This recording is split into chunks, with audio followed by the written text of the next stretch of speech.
임신과 출산은 위대하고 경이로운 일입니다. 하지만 출산 후에 많은 산모들이 우울증을 겪어 고생하기도 합니다. 오늘은 이러한 산후 우울증이 무엇인지 함께 알아보도록 하겠습니다. 목차 1. 산후 우울증은 무엇인가요? 원인, 증상, 위험 요소 2. 저도 산후 우울증인가요? 산후 우울증 자가 진단과 치료 3. 병원 가는 것이 부담스러운데 꼭 가야 할 때는 언제일까요? 4. 산후 우울증을 어떻게 극복할 수 있을까요? 먼저 산후 우울증이란 무엇인지 한번 알아볼까요? 특별히 산후 우울감과 산후 우울증의 차이도 함께 알아보겠습니다. 산후 우울증의 원인은 크게 3가지가 있습니다. 호르몬의 영향, 양육에 대한 부담감, 유전적인 요인이나 기존의 우울증이 재발하는 것입니다. 산후 우울증의 원인으로는 아이에게 해가 될까 걱정하는 마음이나 죄책감이 있습니다. 또 출산 후에는 사회적인 변화, 경제적인 변화가 일어날 뿐 아니라 인간관계의 변화도 많이 이루어지기 때문에 이러한 요인들이 산모에게 영향을 줄 수 있습니다. 그런데 산모의 7-80%는 산후 우울감을 경험한다고 하는데 사실인가요? 그렇다면 산후 우울감을 느끼는 산모들은 모두 산후 우울증일까요? 아닙니다.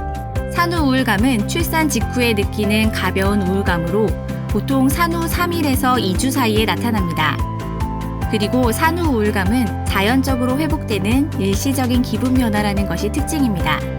보통 10에서 14일 정도 일시적으로 나타나기 때문에 특별한 치료가 필요 없지만 수면이 부족하면 증상이 더욱 심해질 수 있어 휴식을 취하는 것이 도움이 됩니다. 특히 가족 구성원들이 산모의 감정 변화 등의 증상에 대해 공감하고 이해해주는 자세가 아주 중요합니다. 그렇다면 산후 우울증은 이렇게 흔히 나타나는 산후 우울감과는 어떤 차이가 있을까요? 산후 우울증은 산모의 약 10에서 15%에서 나타납니다. 산후 우울감과 다르게 산후 우울증은 우울감이 2주 이상 지속되는 특징이 있습니다. 또 단순한 우울감이 아니라 감정 조절을 하기 힘들고 일상생활을 하기 어려울 정도로 영향을 주는 것이 특징입니다. 이처럼 산후 우울증은 단순한 우울감이 아니라 하나의 질환입니다. 따라서 산모가 간과하지 않고 잘 대처하는 것이 중요합니다. 그렇다면 산후 우울증은 출산 직후에만 오는 걸까요? 그렇지는 않습니다. 보통 출산 직후부터 4개월까지 가장 많이 발생합니다.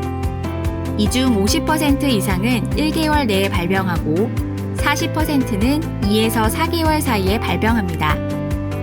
5에서 12개월 내에도 6% 정도로 발병합니다.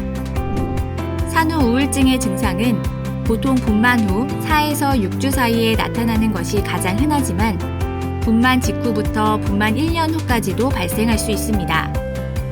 그리고 주로는 산후 우울증이 많이 알려져 있지만 산후에만 우울증이 나타나는 것이 아니라 출산 전 우울증도 있다는 점도 참고로 알고 계시는 것이 좋겠습니다.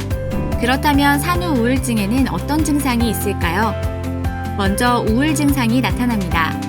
우울감, 아무것도 하고 싶지 않은 무기력감, 모든 것이 내 탓인 것 같은 죄책감, 또 식욕이 떨어지거나 수면을 잘 이루지 못하는 등 식사나 수면의 변화가 특징적입니다. 이러한 감정이 일상에 큰 영향을 미치는 정도일 때 산후 우울증의 증상으로 볼 수 있습니다. 예를 들어 잠을 충분히 잘 수 있는 시간이 있는데도 잠을 못 잔다거나 식욕이 너무 떨어져서 밥을 먹지 못하는 경우가 있습니다. 또 다른 증상으로는 불안이 증가합니다. 예를 들어 자꾸만 아이를 떨어뜨릴 것 같거나 내가 아이를 해치게 될 것 같다는 등의 불안감이 높아집니다. 아이를 돌볼 때 느끼는 조심스러운 마음 정도를 넘어서서 불안해서 아이를 돌볼 수 없을 정도로 심각한 상황을 말합니다. 또 무관심함 또한 산후 우울증의 증상인데 아이 기저귀를 갈아야 하거나 분유를 먹여야 할 때 아이에 대한 관심조차 없고 무기력해 하지 않는 것 등을 예로 들 수 있습니다. 이러한 산후 우울증은 지속되면 만성 우울증이 될 수 있으므로 사전에 잘 관리하는 것이 중요합니다. 산후 정신증은 산후 우울증의 증상과는 구분하여 생각해야 합니다. 산후 정신증의 경우 망상이나 환청이 들리고 그로 인해 아이를 해치는 일도 발생합니다. 예를 들어 내가 죽으면서 아이도 함께 책임져야 할 것 같다는 생각이 들거나 그러한 환청이 나타납니다. 이는 0.1%의 산모에서 발생하고 대부분 출산 후 2에서 4주에서 발생하며 우울증보다는 조울증과 같은 양극성 장애로 진단되는 경우가 흔합니다. 다음은 산후 우울증 확률이 높아지는 위험 요소를 알아보겠습니다. 첫째, 임신 전에 이미 정서장애나 우울증을 겪은 경우입니다. 둘째, 임신 중에 산모나 태아가 합병증을 겪은 경우입니다. 임신 중 산모나 아이가 아프다면 정서적으로 영향을 주게 되어 산후에 우울증을 겪을 확률이 높아집니다. 셋째, 가족이나 부부 간의 갈등이 있거나 배우자가 없는 경우입니다. 산후 우울증을 극복하기 위하여 가족의 지지는 매우 중요합니다. 가족 간의 적극적인 정서적 지지를 해주어야 할 때 가족 간 또는 부부 간의 갈등이 있거나 배우자가 없다면 더욱 취약해집니다. 넷째, 아이의 건강 상태가 취약하거나 장애가 있는 경우입니다. 아이의 건강이 좋지 않다면 산모의 정서에 많은 영향을 주기 때문에 산후 우울증을 겪을 확률이 높아집니다. 다섯째, 아이의 기질이 까다로워 육아의 난이도가 높은 경우입니다. 이러한 요소들이 있을 때에 산후 우울증 확률이 높아지게 됩니다. 그렇다면 나도 산후 우울증인지 함께 자가 진단을 해볼까요? 실제로 산후 우울증의 50% 정도는 스스로 산후 우울증임을 인지하지 못하고 있습니다. 혹시 기분이 자꾸 왔다 갔다 하거나 아이를 더 키우고 싶지 않은 기분이 드시나요? 출산 후에 처음 몇 주간은 감정 기복이 심해지는 것을 자주 경험할 수 있습니다. 이때는 수면 부족, 전몸살, 푹배앓이, 호르몬 변화와 같은 다양한 신체적인 변화들이 나타나면서 감정 기복에 영향을 미치게 됩니다. 이럴 때 출산교실을 통해 만난 친구들과 연락을 하거나 초보 부모들과 만남이나 감정 공유를 하는 것이 도움이 될 수 있습니다. 초보 부모는 육아를 하며 어떻게 해야 할지 모르는 상황들을 자주 닥치게 되고 또 자유가 없어졌다는 생각이 들면서 우울해질 수 있습니다. 우울증의 가장 중요한 증상으로는 수면 장애가 있습니다. 산모는 수유로 인해 수면 부족을 겪게 되지만 단순히 수유로 인한 수면 부족 외에 수면 장애가 있는 경우는 우울증의 증상이 될 수 있습니다. 수면 장애가 단독으로 있거나 다음부터 제시되는 증상과 함께 있을 때는 의사 상담을 받는 것이 필요합니다. 첫 번째로 마음이 항상 요동치며 멈출 수 없을 것 같고 너무 많은 생각들로 넘쳐나는 느낌이 있다. 두 번째, 안 좋은 일이 곧 일어날 것 같은 끊임없는 불안감이 있다. 극도의 우울함을 느끼거나 스스로가 죽기를 바라는 것, 절망감을 느끼는 것, 극도의 수치심이나 이유 없이 수치심을 느끼거나 약간의 창피한 일에도 부끄러워한다. 세 번째로 이유 없이 걱정되거나 아기 때문에 겁이 난다. 아기를 너무 많이 걱정하는 것이 우울증의 원인이 될 수 있습니다. 네 번째로 과도한 행복감과 과장된 행복감이 있다. 여기서 말하는 극단적인 행복감은 아기가 처음으로 웃거나 앉을 때 일반적으로 사람들이 느끼는 기쁨과는 다릅니다. 극도의 행복감으로 엄마가 흥분하여 아기에게 식사를 주거나 기저귀를 가는 것과 같은 아기 돌보기를 잊어버리는 일들이 발생합니다. 다섯 번째로 아무도 들을 수 없는 목소리를 듣거나 아무도 보지 못하는 무언가를 보는 것입니다. 여섯 번째로 본인이나 아기를 다치게 하고 싶은 충동이 있다. 많은 초보 부모들은 아기 때문에 밤에 5번이나 깨면 창밖으로 내던지고 싶다라는 말을 한다고 해도 진심은 아닙니다. 만약 실제로 본인 스스로가 아기를 다치게 할 수 있다고 생각한다면 의사의 상담이 필요합니다. 그럼 다음으로 산후 우울증 자가 진단을 해보도록 하겠습니다. 지난 7일 동안의 기분을 가장 잘 표현한 대답에 표시해 주십시오. 현재 기분이 아니라 지난 7일간의 기분을 가장 잘 표현한 대답임에 유의하여 주세요.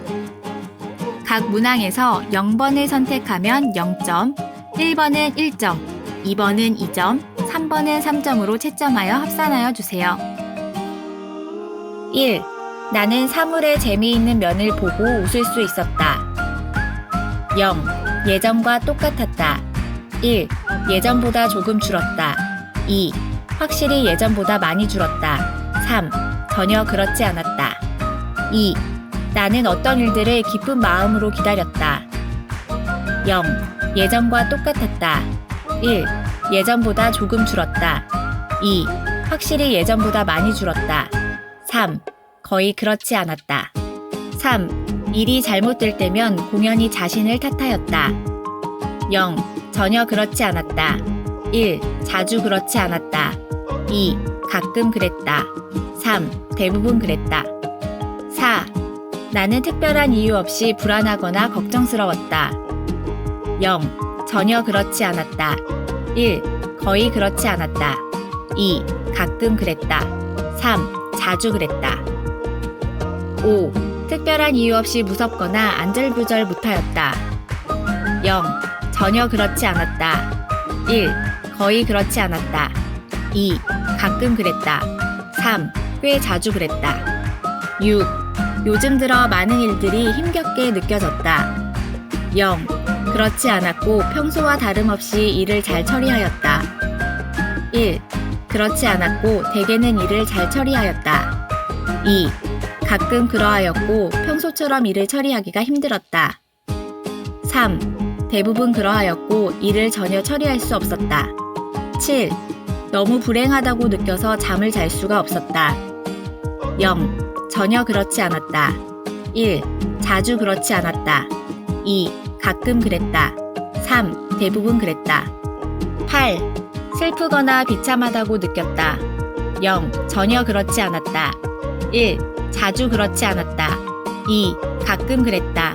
3. 대부분 그랬다. 9. 불행하다고 느껴서 울었다. 0. 전혀 그렇지 않았다. 1. 가끔 그랬다. 2. 자주 그랬다. 3. 대부분 그랬다. 10. 자해하고 싶은 마음이 생긴 적이 있다. 0. 전혀 그렇지 않았다. 1. 거의 그렇지 않았다. 2. 가끔 그랬다. 3. 자주 그랬다.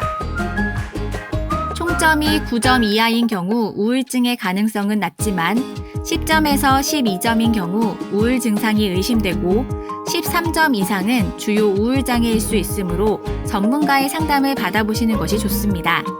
정확한 진단은 전문가의 상담을 통해 받는 것이 필요합니다. 하지만 산후 우울증 증상이 의심된다고 해도 많은 산모들이 병원에 가는 것을 부담스러워합니다. 병원에 가기가 부담스럽지만 꼭 가야 할 때는 언제인지 알아보겠습니다.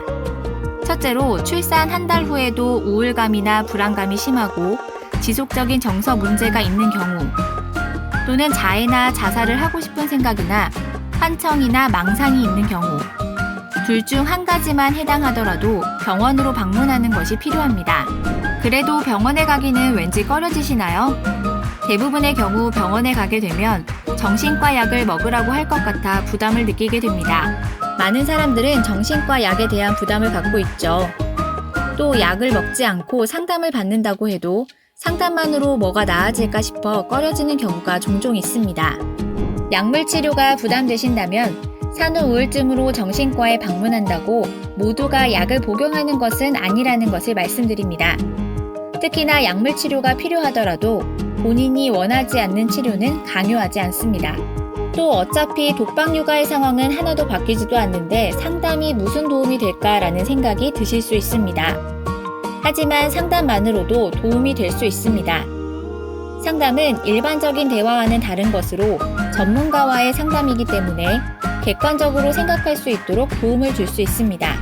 그럼에도 정신과 진료가 부담된다면 병원이 아닌 먼저 지역 내에 있는 상담센터를 방문해 보실 수도 있습니다. 그렇다면 산후 우울증을 어떻게 극복할 수 있을까요? 산후 우울증의 치료로는 크게 상담 치료와 약물 치료가 있습니다. 또한 산후 우울증의 치료는 가족의 지지와 도움이 반드시 필요합니다. 특히 배우자의 역할이 가장 중요합니다. 배우자는 본인이 치료 과정에 함께 참여한다는 자세가 필요합니다. 마지막으로 산후 우울증 대처법을 알려드리겠습니다. 첫째, 생각과 감정 털어놓기. 둘째, 주변에 도움 청하기. 셋째, 배우자의 공감 필수. 넷째, 규칙적인 생활 리듬 유지하기.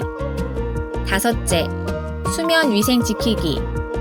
여섯째, 음주하지 않기입니다. 이상으로 산후 우울증에 대한 내용은 마치겠습니다. 더 궁금한 점이 있으신가요? 임신, 출산, 여성 장애인분의 건강 관련 문의는 인터넷 검색창에 경기도 지역 장애인 보건의료센터를 검색해주세요. 이번 영상에서는 산후 우울증에 대하여 알아보았습니다. 다음 시간에 더욱 유익한 내용으로 다시 찾아뵙겠습니다. 감사합니다.